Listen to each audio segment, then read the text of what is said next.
આજે આપણે બનાવીશું મોહનથાળ. તો મોહનથાળ બનાવવા માટે આપણે ઝીણો લોટ લઈ લીધો છે. તો આપણા 1 વાટકીનો માપ છે, તો 1 વાટકી લીધો છે. તો આપણે મોહનથાળને ઘણીવાર બનાવવા માટે આપણે મલાઈનો મોણ નાખી દઈશું. ત્યાર પછી ધાબો દઈ દઈશું. તો આપણે મલાઈ નાખીને આ રીતે ધાબો દઈ દીધો છે. તો આને 1 કલાક ઢાંકીને મૂકી દઈશું. તો આપણે ધાબો દીધો તો એને કલાક થઈ ગઈ છે. હવે આ રીતે આપણે હાથથી છૂટો કરી લઈશું.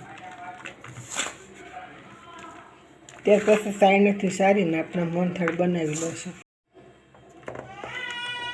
તો આપણો ચાયણો લઈ લીધો છે, તેમાં આ રીતે આપણે રાખી દઈશું.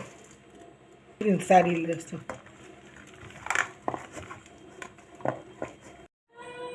લોટ આપણે 1 વાટકી લીધો છે, તો આપણે ઘી પણ 1 વાટકી લઈ લીધું છે. તો આ રીતે સરસ મજાનો કરકર્યો લોટ તૈયાર થઈ ગયો છે. હવે આપણે મોહનથાળને બનાવી લઈશું.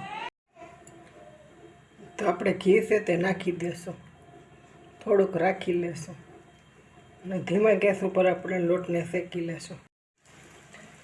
તો આપણું બધું ઘી નાખી દીધું છે. ગેસ ચાલુ કરી દીધો છે. આપણે ધીમા ગેસ ઉપર આપણે લોટને શેકી લેશું.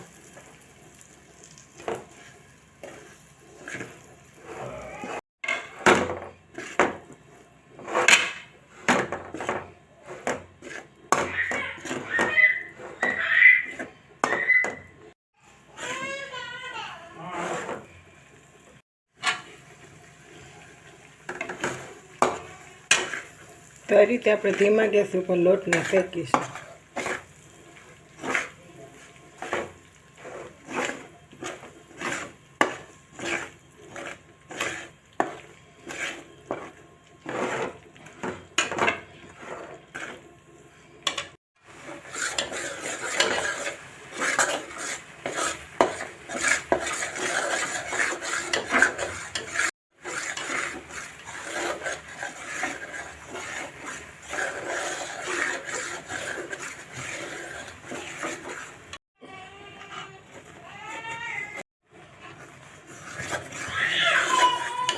તો આ રીતે આપણે સરસ મજાનો લોટ શેકાય છે.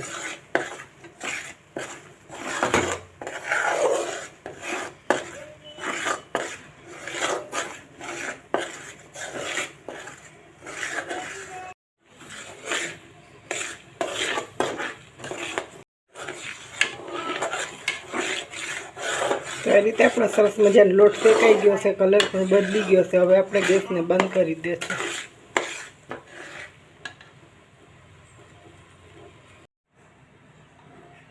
ચાસણી બનાવવા માટે આપણે બકડિયું મૂકી દીધું છે. આપણે 1 વાટકી ખાંડ લઈ લીધી છે. તો આપણે અડધી વાટકી પાણી નાખી દઈશું. તો આપણે અડધી વાટકી પાણીને નાખી દઈશું. ધીમા ગેસ ઉપર આપણે ચાસણીને હલાવીશું.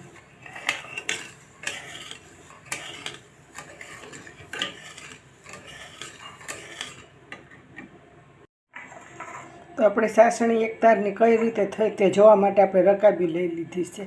તેમાં નાખીને આપણે જોશું.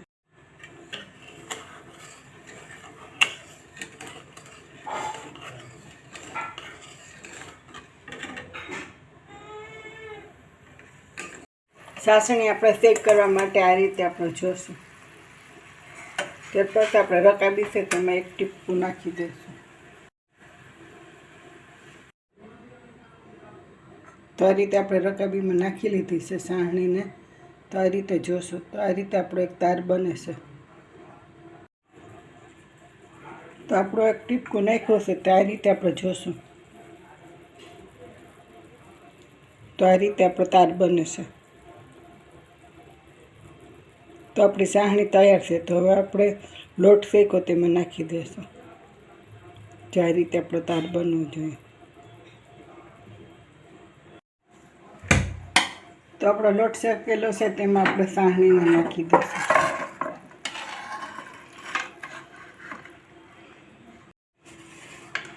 તો આપણે આ રીતે લોટમાં મિક્સ કરી લઈશું.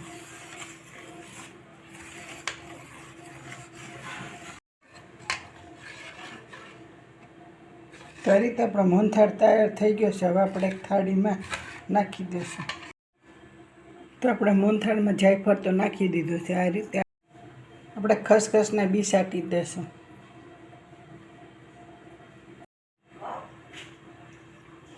તો આ રીતે આપણો પણીદાર મોહનથાળ તૈયાર.